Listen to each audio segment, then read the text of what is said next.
I look at the earth the way the Bible told me the earth was, what the earth was. That's how I view the earth. Not what NASA tell us. I'd rather trust the Bible than NASA. I don't care who get mad at me. I'd rather trust what the Bible say about the earth than what NASA tell me.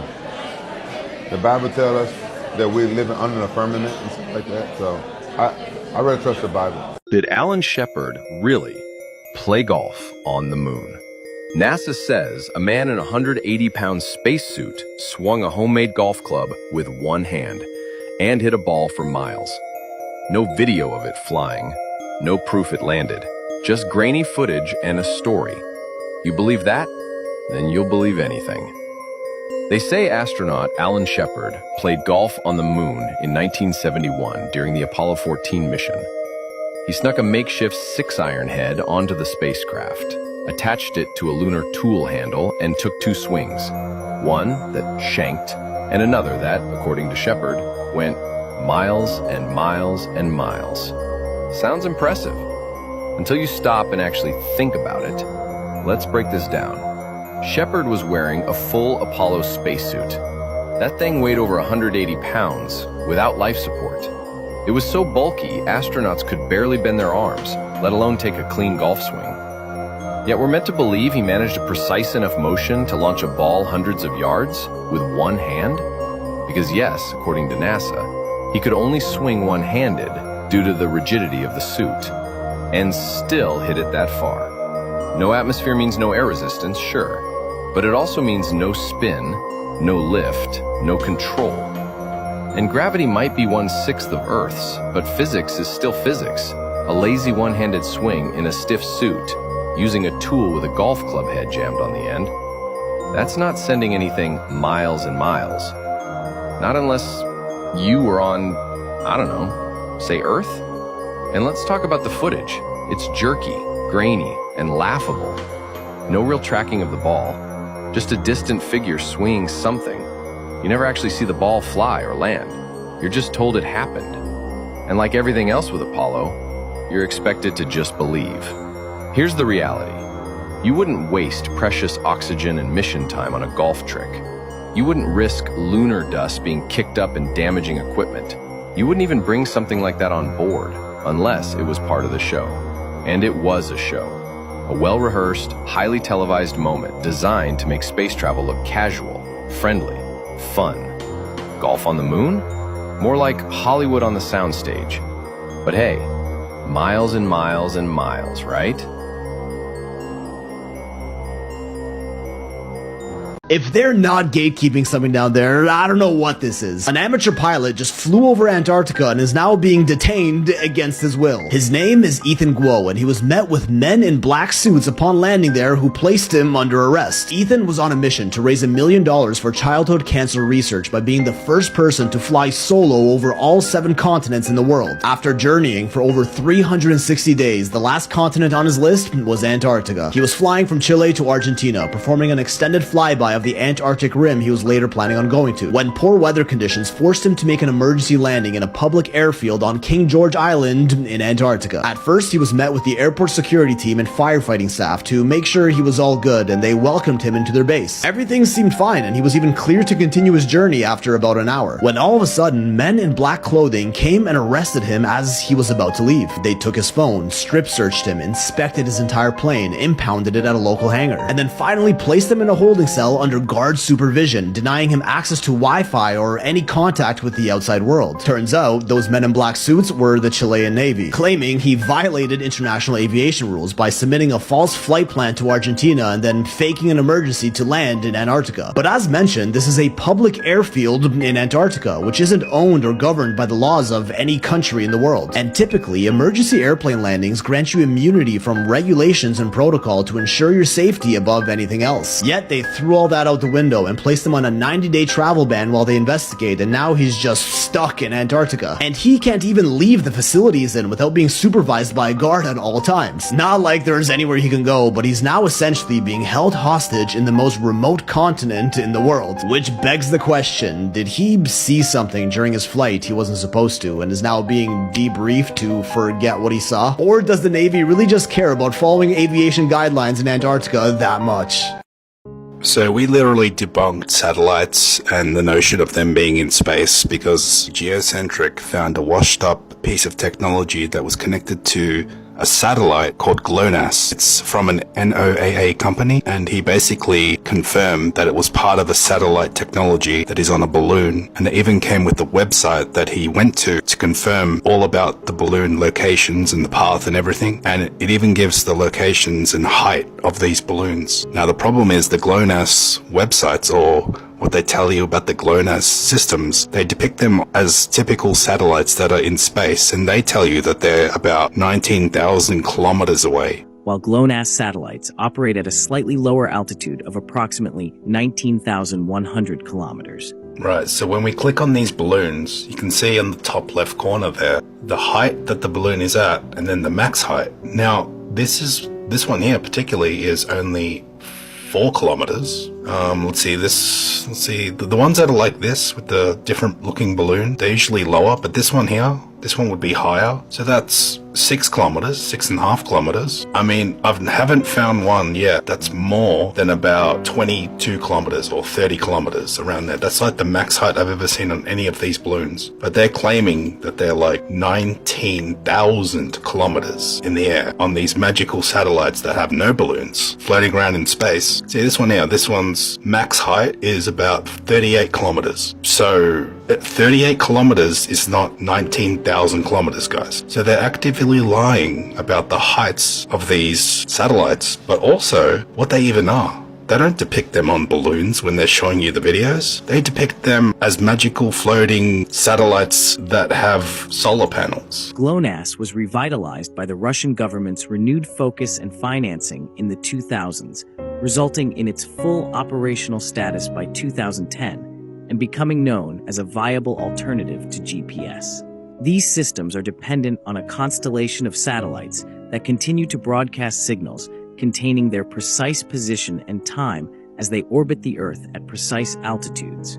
Trilateration is a method by which a receiver on Earth can determine its position by capturing signals from multiple satellites, usually 4 or more, and calculating the distances between them based on the time it takes for the signals to reach. A constellation of 24 operational satellites, as well as reserves, is maintained by GPS and is organized in 6 orbital planes. GLONASS employs 24 satellites in 3 orbital sectors. This unique arrangement shapes the accuracy and coverage patterns across many global regions.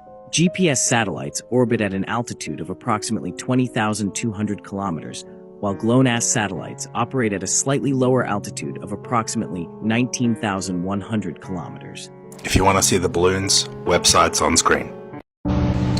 This is so true. Such a true comment. Once you go flat, you never go back. Once you go down that rabbit hole, I'm telling you, once you truly understand the way God created the earth, there's no turning back. It's like he'll lift the blinders off your eyes and you just see the world from a totally different perspective. You see Satan's tactics, you see the lies, you see the deception and how deep the deception actually goes.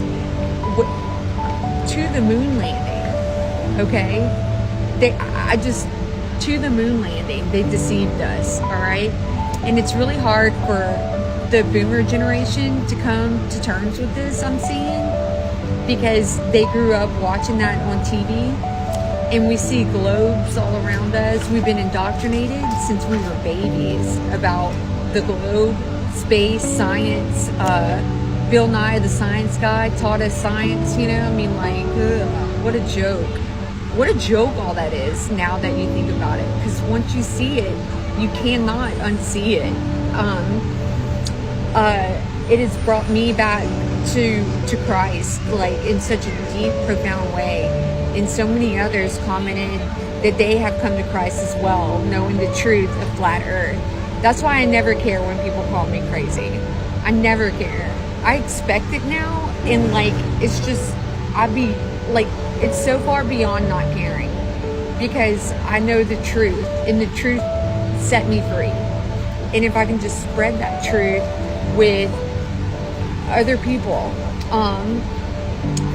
Christian or agnostic alike, I mean, it's just, God, so good. God's so good. It gives me chills when I think about just how good he is and how proud he was of his creation when he created it. He would say each day, and God saw that it was good. Imagine his heartache when he sees us, his people just not believe in his creation or not see it for the way it is. Or even worse, argue with people who do and mock us and, ridicule us and roll their eyes and, talk crap. I mean, you're not mocking me, you're mocking the Creator. That's why I never care either when people call me crazy. I totally love this comment from Steve. I mean, spot on. And so many people are opening their eyes. We're in the age of awakening. I mean, the rapture is near. The rapture is going to come sooner than we think. And people are really starting to wake up. And one thing that you have to wake up to, it'll just change your life, is the fact that we've been lied to and that the earth is shaped not the way that we think. Okay? So, anyway, that's all I have for today. I hope everyone's blessed out there. Thank you for watching. Yeah, we can. We can go to a lake and prove it. Okay, this is what makes me think that NASA is lying to me. I remember when I first got born again years ago. I got saved and I become religious and I started reading the Bible, and then I read something about the firmament, and I didn't know what it was. That's what the Bible used to call like space, like what's outside. That's what some people say, and the reason why a lot of us don't look more into flat Earth is because when it is brought up, we're fed propaganda. Like for instance, you see like a pancake Earth out of space, then you hear somebody talking about it. That's not what we think. We don't think that, but that's what the image is that's fed, and then they mocking like flat Earth and telling us why. Well, if the Earth was flat, then gravity would pull everything to the center. All this propaganda. Okay, so when I learned about the firmament, I went back. When I heard about the firmament, I went back to the Bible and I said, "Oh yeah, this is what it is." I didn't know what it was, and I remember the Bible saying it's separate the waters from the waters. Then I looked up the word firmament, and I looked up the old word. You got to look up what the old word is and stuff like that. And then I figured out what that was, and then that sent me on my journey because it was hard for me to believe. And then I wasn't believing. I was it's just all conspiracy until I came across this one video of this guy talking about emergency landings, and this is the one thing that tipped me over to believing the flat Earth, and for a few reasons. I remember this older white lady that was talking about racism in America, and she was talking about how our continent is shaped different. Some continents are bigger than what they put in the maps. So she said they mess with the maps and how thing is, and then this guy was talking about emergency landings. He was saying that one time this Asian lady was coming from Asia, I think Taiwan or somewhere, flying to LAX, and she was pregnant, but she was lying about how far along she was. So she got on the plane anyway, and then she started giving birth on the plane. So they had to make an emergency landing from Asia to Alaska. And if you pay attention to where Alaska is on the globe, that is not an emergency landing. And then his roommate was like, what's going on? He said, man, I can't figure out how this is emergency landing when they're coming from Asia going to LA, and they stopped in Alaska all the way over here. Like, why? How's that an emergency? Why did they stop there? And then he said, oh, that makes perfect sense on a flat Earth map. Then he pulled up a scientific, real flat Earth map from 1800. The guy was like, what is flat Earth map? He said, the United Nations logo. They use it. They throwing it in our face. The map that we use is wrong. It's different. They changed it. This is the actual map, and you can look up in the encyclopedias. You can go and check one out of the library. It's a map it says like it's proven. It's a map, and it's scientifically proven. It's a fact that these are the maps that they use. It's a flat Earth map, and you have to fly over Alaska to get to LA. So from Asia. Yeah, but Alaska is right by. It's right by us. It's not far up, but by LA. It's not west. Far. It's not more north than what we think.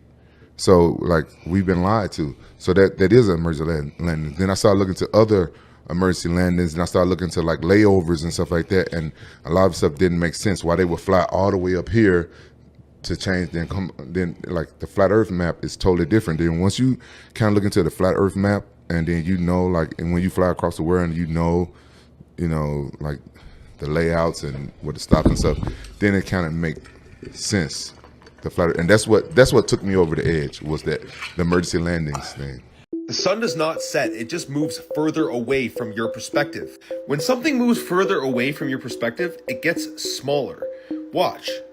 This is complete evidence that the sun is what is moving. The sun's moving away from your perspective, as you can see, obviously. Here's a little science for you guys, something that is observable, measurable, and repeatable. Here we have a coin on a flat surface. And when the coin moves further away from your perspective on the flat surface, it gets smaller and smaller and smaller, and then disappears over the horizon, which is just the table, the flat surface. And eventually it's gone. That's how it works. It's simple physics right in front of your face. But the eyes are useless when the mind is blind. Peace and love.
The flat Earth map dates back over 1,000 years. This map is credited to being created by a Persian astronomer. His name was Al-Biruni, and he lived between 973 AD to 1048 AD.